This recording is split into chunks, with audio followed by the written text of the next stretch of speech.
Hello and welcome to Superbwoman Sundays at 7. I'm your host, Janet Neal, the founder and queen bee at the Superbwoman Incorporated. I'm very happy to have you here tonight. And I'm very happy to be here with my guest, Kara Medoff Barnett, who is the Executive Director of the American Ballet Theater. And we are here at the offices of the American Ballet Theater. Very exciting. So before I get to Kara and tell you a little bit more about her, let me tell you a little bit about the Superbwoman. I was one of those people who believed I had to do everything, do it by myself, do it perfectly. That's what a superwoman is all about.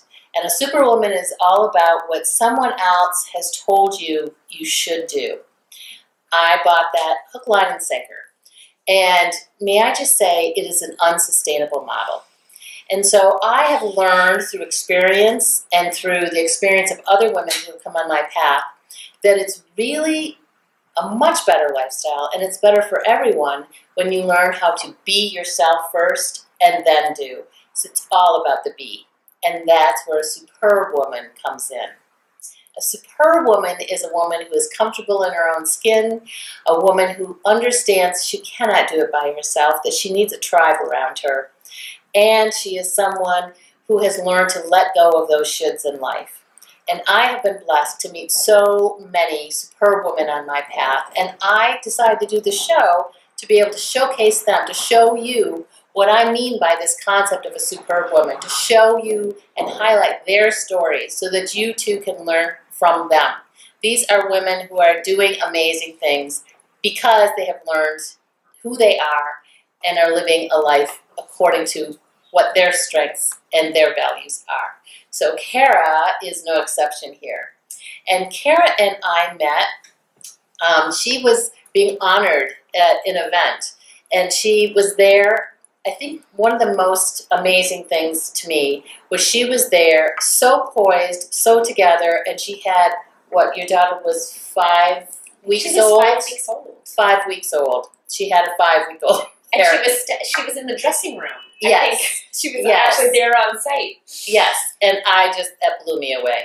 Having 3 children of my own, and this was her 3rd daughter. So she was there being honored, and Kara was telling, so that started it off. I was like so amazed that you could have it together with a 5-week-old. But more importantly was your story, that I heard a woman who, an intelligent, successful woman, but you are so successful because you are so true to who you are and what's important to you. Thank you.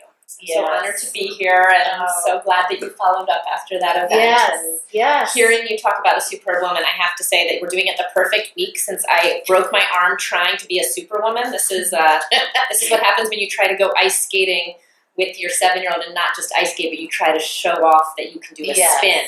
Yes. Which apparently ice skating and spinning on ice skates is not my forte. Well, see, now you've learned. So, and that's what it's all about. You learn from your mistakes and then you move on. So, Kara, tell our audience here about the story about you, because as you were telling me before, as a child, as a little girl, you loved to dance and you loved the theater. But then you started to go into being a doctor. And how did you go from heading towards that medical profession path and then end up here at the American Ballet Theater? Sure. So I grew up in North Carolina, and I was the eldest of 6 kids. Oh. And so I think that that's an important part of the story, because there's a certain comfort with chaos that you develop in that role, which we can come back to. But I was a ballet dancer from the time I was 2 or 3 years old. I just absolutely loved it. By the time I was in high school, I was dancing every day of the week and considered a professional career, but I never had the superhuman strength or talent that the dancers here at American Ballet Theater have. So when I was ready to graduate high school and realized that I wasn't going to go down this path, I decided to go down another path, which I had always admired and always thought, I would enjoy doing that, and it would be something that would be fulfilling for me, which was serving others in the field of medicine. My father was a doctor. My grandfather was a doctor. I also think there was something about the fact that there hadn't been any female doctors in my family, and so I thought, well, maybe I could be the first. And so I entered college thinking I would be pre-med. And I got my EMT, and I was riding the ambulance and working in the emergency room, and still taking ballet class a few times a week, but not thinking about it as a professional aspiration. I took a class while I was in college that was called Broadway Production, and I really signed up for it because I was taking so many of the hard sciences, organic chemistry and Broadway production. It sounded like a nice change of pace. And it turns all out, about balance. Right. Clearly. And it was taught by a phenomenal professor who happens to be an award-winning theater producer named Manny Eisenberg.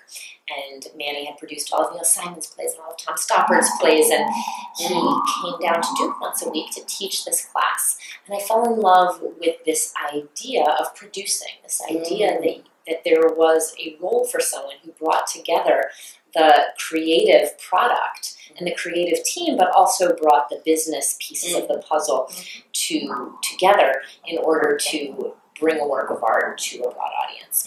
And so I ended up working for Manny and in other roles in the theater community while I was still in college, getting to be a production assistant backstage on a few Broadway shows. Oh, wow. And I went home one Thanksgiving and told my parents that instead of being a doctor, I was going to be a Broadway producer. And to their credit, they didn't say no way. They just took it in stride. And so that's what I did. I graduated from college and started working with various Broadway producers and general managers and learning the business of theater. Eventually, I went to business school because I just wanted to be able to scale my own producing business. I was producing independently by that time, and I wanted to find a way to reach broader audiences.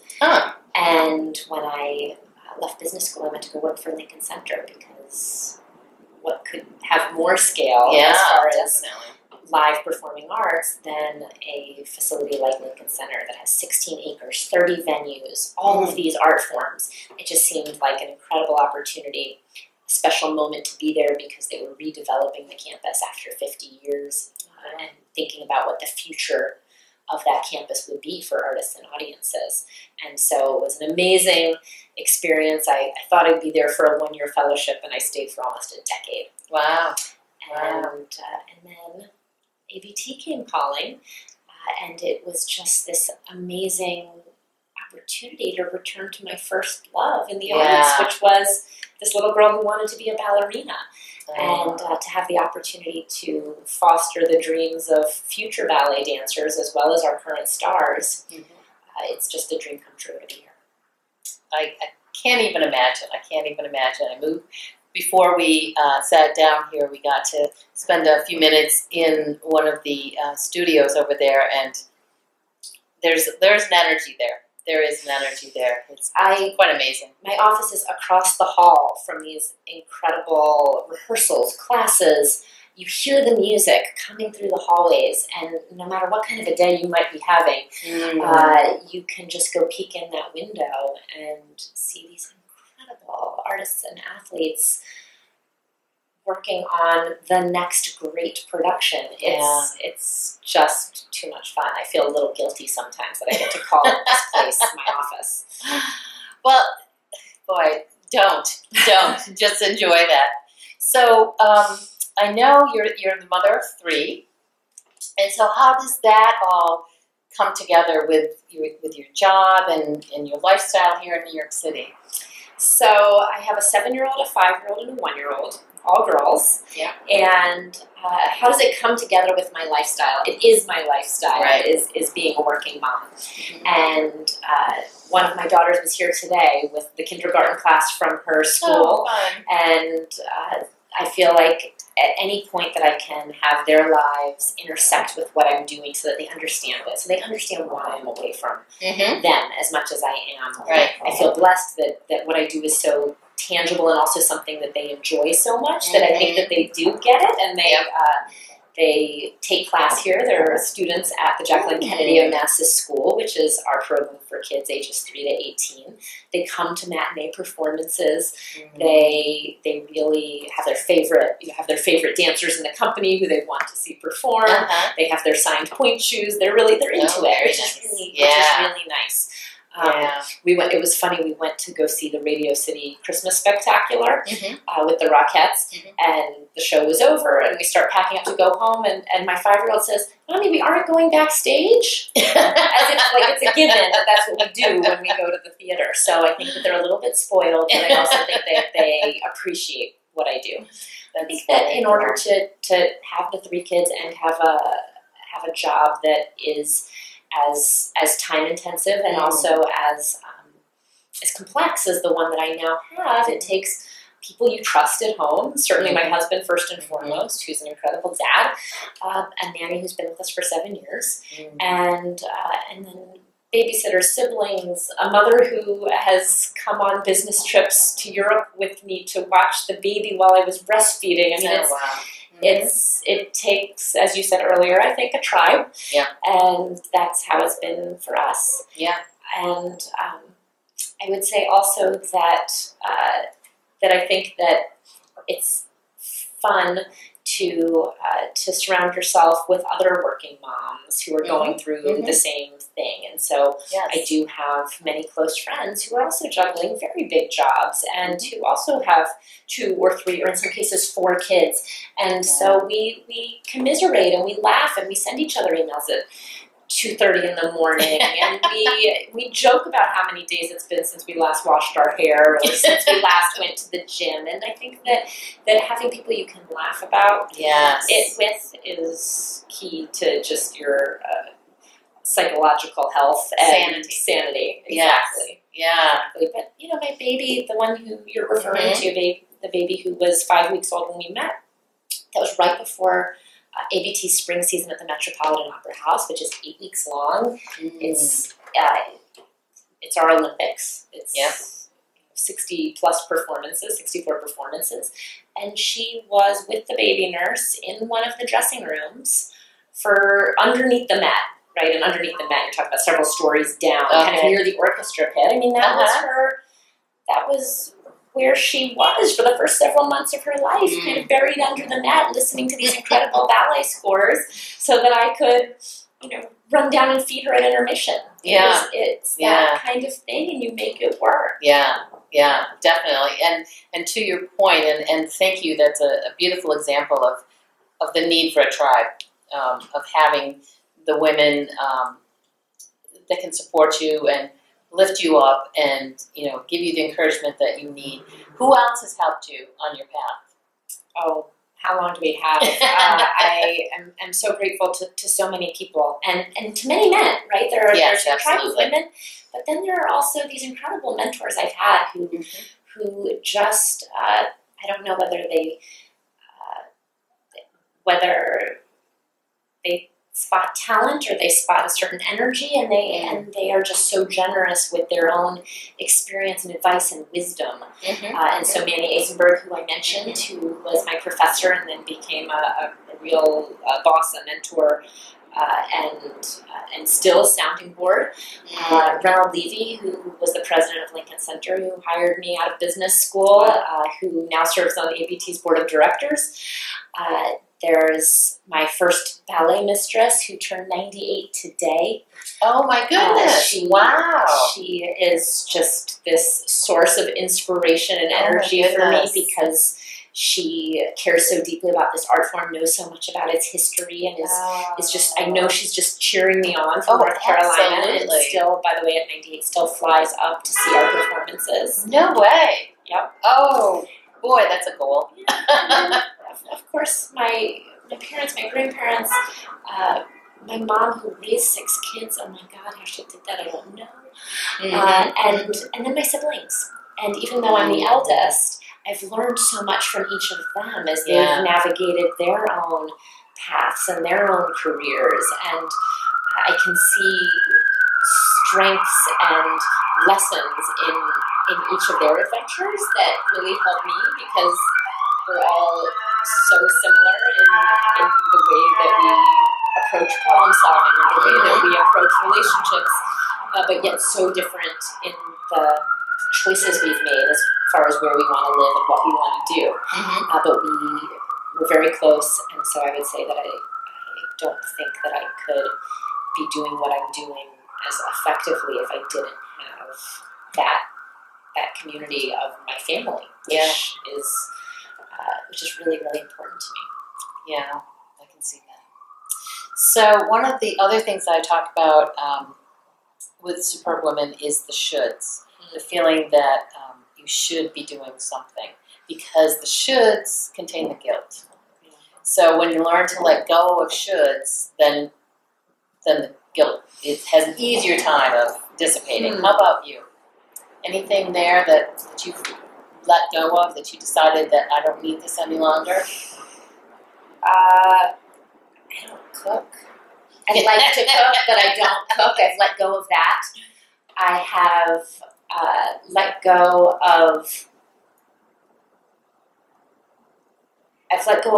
exercising, which I am envious of my friends who manage to work that into their lives. And I will get back there because it is so important for health. But for right now, I let go of I should be in shape. Exactly. I think I stay in shape by chasing my kids around. That will do it. By carrying kids, running around the studios. So I aspire to go back to the gym. I think that I've let go of, or what I am in the process of letting go of, is the needing to be liked. That's a big one. That I would like to be liked, but I'm learning that that's not always possible, and that's okay. That's a big one. And there are so many women who go through that same metamorphosis. And when you get to that point when you are comfortable in your own skin, when, yes, you would like to be liked, but you're going to go on regardless. Sometimes the right decision is an unpopular decision. Exactly. And the rightness is more important. Exactly. Yep. That's it. Well, you're superb. I don't know about that. Work in progress. Work in progress. Big time work in progress. So what about gratitude? That's another thing that I found with Superbwoman, that gratitude plays a role in their life. How about you? So it's funny because the first thing when you say gratitude that I think about is thank you notes, because growing up in the South, manners, yes ma'am, no ma'am, thank you notes. On stationery, not email, not text message. Stationery is deeply important to me, and handwriting is deeply important to me, and I know that's old-fashioned, but I really do believe that a handwritten note these days is so unexpected and important that I get panicky every time that my stationery box is down to the last few cards. So that's one thing. I'm deeply grateful to my husband, because there's no way that I could be spinning all the plates that I'm spinning if he weren't there behind me every step of the way and supportive of my ambition and aspirations and the insane travel schedule, work schedule, everything that I'm living right now, experiencing right now. I'm really grateful also. I've had the same closest friend since I was 8 years old, who lives in New York and keeps me honest, and that's also just another really important piece of my life and support system for me is knowing that she's there every step of the way. And I'm really grateful to my kids. I'm really grateful to them for being on this ride and approaching it with such positive energy and resilience, and they're just they actually bring me that extra boost at the end of every day when I come home, and they're, no matter how exhausting the day has been or how frustrating certain elements of my business day have been, that as long as I open that door and they come running down the hall, I'm grateful for those moments. I really am. I'm grateful also to be living in New York City, because as much as this is my dream job, I also always wanted to be a part of this town. And so the fact that I can now call it home, and North Carolina is still home too. I still love going back to North Carolina and do call it going home. The fact that after living here for 17 years, I can also call New York home is something that I'm just very, very grateful for. And marrying a New Yorker helped. That's great. Well, I'm just so great. I am so grateful to have met you and to be able to spend this time with you and to be able to have you share your story, because I think there's a lot of women out there who, would think, oh, I could never do something like that. And you're a great testament to believing in yourself and going for your dreams. So I just want to thank you so much for sharing your story. Thank you. Thanks for coming by. Thanks for visiting ABT. Yes. And tell us what's next with ABT and you. What's going on next? So what's going on next is tours followed by the spring season here in New York. So next week we'll be premiering a new ballet called Whipped Cream on the West Coast. So that'll be in Orange County starting March 15th. And that ballet it's family friendly, kind of like a Nutcracker type of story about a child retreating into his dreams where all the sweets come to life. Ooh. So I'm tremendously excited to see this. It's new choreography by Alexei Ratmansky, who's our artist in residence. Excellent. And then following that, we go to Muscat in Oman in the Persian Gulf. So the company will be touring there. This American Ballet Theater is the national ballet company, and we serve as cultural ambassadors. So we travel across the country and also perform around the world.